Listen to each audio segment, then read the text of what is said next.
Bonjour tout le monde, moi c'est Marie-Christine. Je suis très contente de vous retrouver aujourd'hui pour un bilan couture d'automne. Ça fait très longtemps que j'ai pas enregistré de bilan couture, mais ce n'est pas parce que je n'ai pas cousu. C'est parce que j'avais enregistré à la fin de l'été un épisode de bilan couture pour tout ce que j'avais fait pour l'été. J'avais une dizaine de pièces à vous présenter, mais j'ai vraiment manqué de temps avec le lancement de mon livre de tricot. J'ai jamais eu le temps de faire le montage de cet épisode-là. Donc, j'ai décidé de juste l'oublier. Puis, je vous enregistrerai probablement quelque chose au printemps là, pour vous présenter les pièces que je voulais vous présenter à ce moment-là, lorsque ce sera plus de saison. Donc, on va commencer tout de suite parce que j'ai 5 pièces à vous montrer aujourd'hui, dont 3 petites blouses. Bon, vous savez, les blouses, c'est ce que je préfère coudre, c'est ce que je préfère porter pendant la saison froide pour aller au travail. Donc, j'en ai 3 ici, puis là, ils vont toutes bien ensemble, toutes les 3, on dirait les couleurs, ça va toutes bien ensemble. Ça reste dans ma palette de couleurs habituelle. Donc, la première, c'est cette petite blouse-ci, avec un col en V. C'est vraiment une blouse toute simple, avec des manches bouffantes. Je trouve qu'elle a un petit quelque chose un peu années 70, là, avec le tissu. C'est une popeline de coton de chez Blackbird Fabric que j'avais acheté à la fin de l'été dans les soldes. Ça faisait partie de leur collection d'été. Mais, vous voyez, il y a comme du rouille dedans un peu. Puis, en tout cas, moi, je trouvais que les couleurs, ça faisait presque plus automne que été, là. Puis, bon, c'est sûr que c'est assez chargé comme pièce, mais je l'aime vraiment beaucoup. Puis, je la porte vraiment beaucoup. En fait, comme patron, j'ai utilisé la Daisy Dress de Roserie Apparel qui en fait un patron de robe avec un col en V puis un corsage très ajusté que j'avais cousu cet été 2 fois. Puis j'avais fait tous les ajustements là, pour petite poitrine. J'avais augmenté aussi la profondeur de l'encolure en V pour que ce soit pas trop profond sur moi. Puis je trouvais que le fit était vraiment super. Donc j'ai eu l'idée de l'allonger pour en faire une blouse. Puis vraiment, je suis vraiment contente. C'est sûr qu'elle va avoir des copines.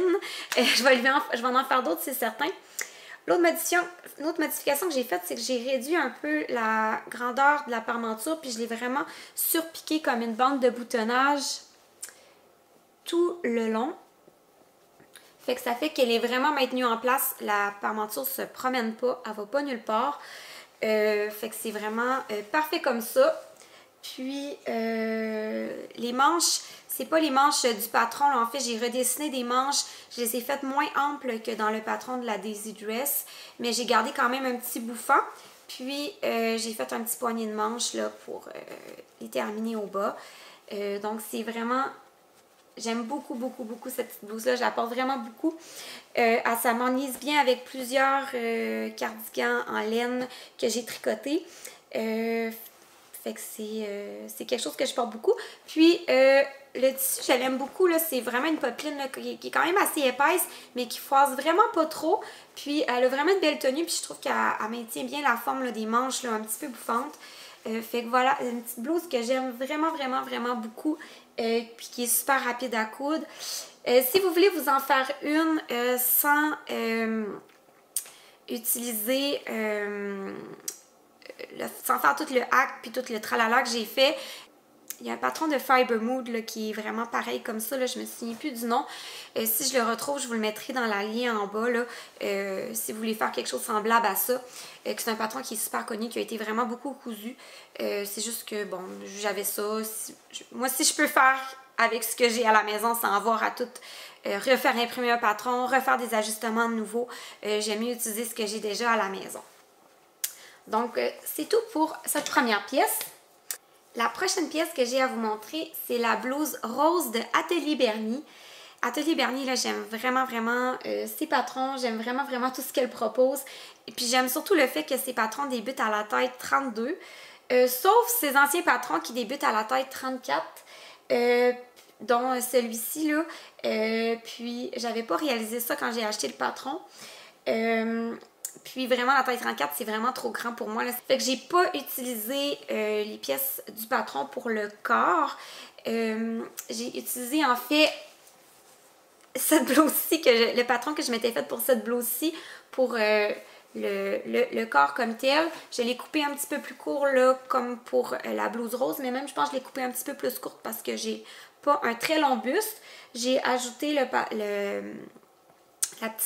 basque, là, le petit volant dans le bas. J'ai utilisé les pièces du patron là, pour les petits liens puis pour la soupape de boutonnage. J'ai fait la version avec le corps tout doublé parce que j'avais assez de tissu puis je trouvais que ça faisait des plus jolies finitions. Puis, je crois que j'ai utilisé par contre le patron des manches qui venait avec la blouse rose, mais j'aurais peut-être pas dû, j'aurais dû plutôt utiliser ces manches-ci parce que je les trouve un petit peu trop amples. Pour porter juste comme ça à la fin de l'été, c'est parfait, mais quand on tombe dans la saison froide où ce qu'on met soit une veste ou un chandail en laine par-dessus, c'est un petit peu too much. Fait que je la porte moins. Je l'ai portée beaucoup au début de l'automne, quand on était confortable, juste en blouse à manches longues. Mais là, qu'il fait froid, je la porte un petit peu moins parce que justement, je trouve que les manches sont trop bouffantes. J'aime les manches bouffantes, mais pas trop. Fait que si je la refais, je vais faire les manches un petit peu moins amples. Puis, mais quand même, je l'aime vraiment beaucoup. J'ai eu beaucoup de compliments sur cette blouse-là. Je pense que c'est vraiment le fait qu'elle attache avec les petits liens, là. C'est tellement délicat, c'est tellement romantique. La seule petite chose que j'aime pas, c'est que vu que j'ai raccourci le corps, on voit un petit bout de peau ici entre mes pantalons puis la soupape de boutonnage. Fait que je sais pas comment régler ce problème-là, mais c'est sûr que cet automne, j'ai toujours porté avec une petite camisole en dessous juste pour que ce soit un petit peu plus chaud. Fait que là, donc voilà, fait que je suis vraiment très très contente de cette petite blouse-là. Le tissu, je l'aime vraiment beaucoup.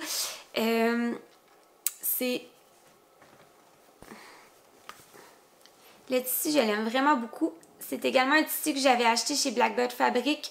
C'est une bâtisse de coton dans les teintes un peu de gris, mauve, bleu.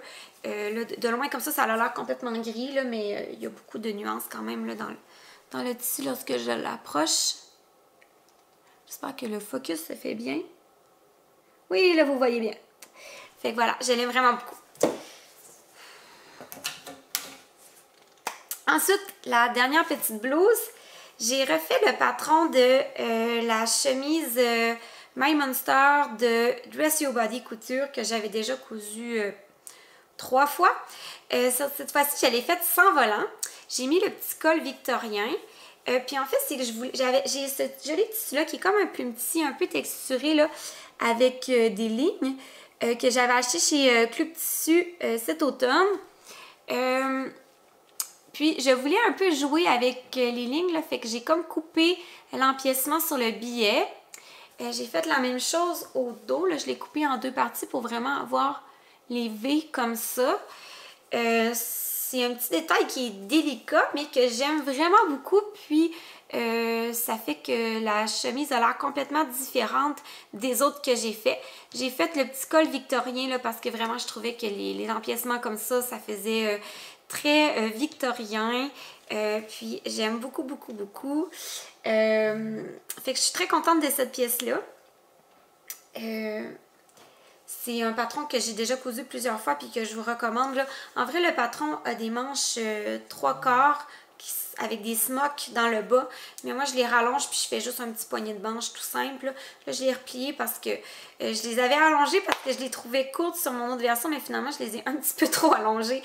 Fait que je les porte simplement repliées comme ça. Peut-être qu'un jour, je viendrai les couper puis les mettre à la bonne longueur. Mais pour l'instant, j'ai pas envie de faire ça. C'est quand même vraiment portable. Donc voilà pour cette petite blouse-là, je suis vraiment très contente. Puis j'ai beaucoup de blouses imprimées, mais j'en ai pas beaucoup des unies. Fait que je trouve que ça fait du bien d'avoir dans sa garde-robe quelque chose d'un peu uni pour une fois. Fait que voilà pour ça. Donc les 2 dernières pièces que j'ai à vous montrer, c'est 2 tops en jersey super basiques. En fait, j'étais à la recherche d'un patron basique de top en jersey pour me faire des chandails bien ajustés avec un petit col montant que je vais pouvoir porter en superposition là, pendant la saison froide, là, soit en dessous d'un gros chandail de laine ou avec une surchemise par-dessus. Donc, j'ai utilisé le patron Madame Tania de Studio Schnitsch, je ne sais pas comment prononcer ça. Donc, je vais vous l'écrire dans le barre de description, puis je vous mettrai même un lien vers le patron parce que je l'aime beaucoup. C'est un patron qui vient en vente à 2 € sur Mécuriste, donc je vous conseille d'attendre le rabais pour l'acheter. Ça vaut quand même vraiment la peine. Le seul petit problème de ce patron-là, c'est que les marges de couture ne sont pas incluses, mais moi, ce que j'ai fait, c'est que j'ai tout simplement... Au moment de découper mon patron, j'ai simplement décousu là, à l'œil avec 1 cm de plus tout le tour. On s'entend que c'est un top en jersey, là, s'il y a juste un devant, un dos, un col, puis 2 manches. C'est vraiment des pièces qui sont très très simples. Là. Il n'y a pas de petites pièces de pied de colle et tout ça comme pour une chemise. Fait que ça n'a pas besoin nécessairement d'une grosse précision, là, vu que c'est en jersey non plus. Donc, je trouve que ça me dérange vraiment pas là, pour ce genre de patron-là que les marges de couture ne soient pas incluses. Puis d'autant plus pour 2 €, ça vaut la peine. Puis la raison pourquoi j'ai choisi ce patron-là, c'est que la plus petite taille, c'est vraiment une vraie petite taille. Moi, j'ai pas eu besoin de faire aucune modification. Ça tombe super bien, les manches sont bien ajustées. Vraiment, si vous êtes petite et que vous avez de la misère à vous trouver des chandails qui se font bien ajustés, je vous recommande fortement ce patron-là, qui est vraiment tout simple. Je peux pas vous dire si les instructions étaient bien ou pas, là, je les ai pas suivies, là, en fait, c'est un t-shirt, là. Une fois que vous en avez cousu un, vous n'avez pas besoin d'instructions pour en coudre un autre. Le premier que j'ai fait, il est noir, là, vous allez absolument rien voir, mais le patron vient pas avec le col montant, c'est moi qui l'ai juste allongé le col, là. En fait, vous pouvez faire ça sur n'importe quel patron de t-shirt que vous avez. Je crois que de mémoire, la pièce, je l'ai coupée à 10 cm de hauteur, fait que ça me fait un 4 cm plié en deux avec 2 fois la marge de couture de 1 cm. Puis je trouve que c'est vraiment parfait comme ça. Celui-là, j'ai fait aucune modification. Il est dans un jersey de coton noir, coton spandex, qui vient de chez Rive Compagnie. Là, il s'appelle le jersey Perla. Il est disponible dans plein de magnifiques couleurs, puis je vous le recommande à 100%. Il vieillit très bien, il garde sa forme. Je pense que c'est le plus beau jersey de coton que j'ai côtoyé dans ma vie. Vraiment, il garde vraiment bien sa forme, là. Il vieillit bien. Il est très facile à coudre là, pour un premier projet de couture en jersey. Je vous recommande fortement ce jersey-là. Je m'en suis d'ailleurs recommandé dernièrement là, dans le rose parce que je vais m'en refaire un autre rose. Fait que voilà, j'aime beaucoup celui-là. Le noir, bon, c'est pas ma couleur préférée, mais c'est pratique pour superposer avec d'autres choses. Donc, je le porte beaucoup. J'en ai cousu un autre aussi dans un jersey en côte. Je voulais l'essayer dans un jersey comme ça. Là, je vous le montrerai pas plus en détail parce qu'il est vraiment tout taché. Là, je l'ai pris dans le linge sale juste pour vous le montrer. Mais il faut vraiment qu'il aille au lavage. J'ai eu plein de petits becs, plein de sauces à spaghetti, de crémage et de la part de mes enfants, là, tu sais, ils viennent s'essuyer, ils viennent me donner un bec, mais en fait, c'est pour s'essuyer le visage. Mais c'est ça. Excusez-moi. Celui-là, il est fait dans un jersey bambou. Il s'appelle le Medium Weight Bamboo Ripknit de chez Blackbird Fabric. Je l'aime beaucoup. J'avais déjà cousu d'autres jerseys de côtelés en bambou de chez Blackbird Fabric, dont un qui c'était vraiment des petites mini rayures qui avaient vraiment mal vieilli. Il y a eu des trous dans mon chandail, il est tout bouloché. J'avais fait un petit chandail à col montant là, dans le livre Dress de Direndo, là, que le fit était juste pas très bon sur moi, mais je l'avais quand même beaucoup porté parce que c'est pratique un petit chandail comme ça. Mais il a vraiment mal vieilli. Mais celui-là, à date, il vieillit beaucoup mieux, puis il était beaucoup plus facile à coudre que l'autre qui était vraiment trop glissant, puis trop... il était pas stable, en fait. Celui-là, il est beaucoup plus stable, il garde vraiment bien sa forme quand on le porte. Fait que celui-là, je vous le recommande. La seule chose, c'est que quand vous cousez un patron avec un jersey côtelé versus un jersey qui n'a pas de côte, c'est beaucoup plus stretch. Puis souvent, il faut faire des petits ajustements. Fait que ce que j'ai fait, c'est que j'ai enlevé, dans le fond, en fait, j'aurais pu le coudre sans marge de couture, celui-ci, là, parce que j'ai dû revenir enlever là, un bon 1 cm tout le long des bras, puis tout le long des côtés. Par la suite parce que je le trouvais un petit peu trop grand. Fait que je pense que la prochaine fois, ce que je vais faire, c'est que je vais juste le recoudre sans marge de couture. Je pense que ça va être parfait comme ça. J'ai d'ailleurs ce tissu-là dans le ivoire, comme ceci aussi, que je trouve vraiment beau, puis que ça va être vraiment, vraiment pratique pour superposer. Puis ça va être vraiment aussi très élégant, je trouve, là, avec un beau pantalon, là, un petit col roulé blanc comme ça. Fait que j'ai l'intention de m'en refaire un prochainement avec celui-là. Donc, c'est tout ce que j'avais à vous présenter aujourd'hui. Merci d'avoir été là jusqu'à la fin. Je vous enregistrerai prochainement un épisode dans lequel je vous montrerai mes achats de tissus et mes futurs projets que je prévois pour l'hiver. Donc, merci d'avoir été là jusqu'à la fin. Prenez soin de vous. À bientôt!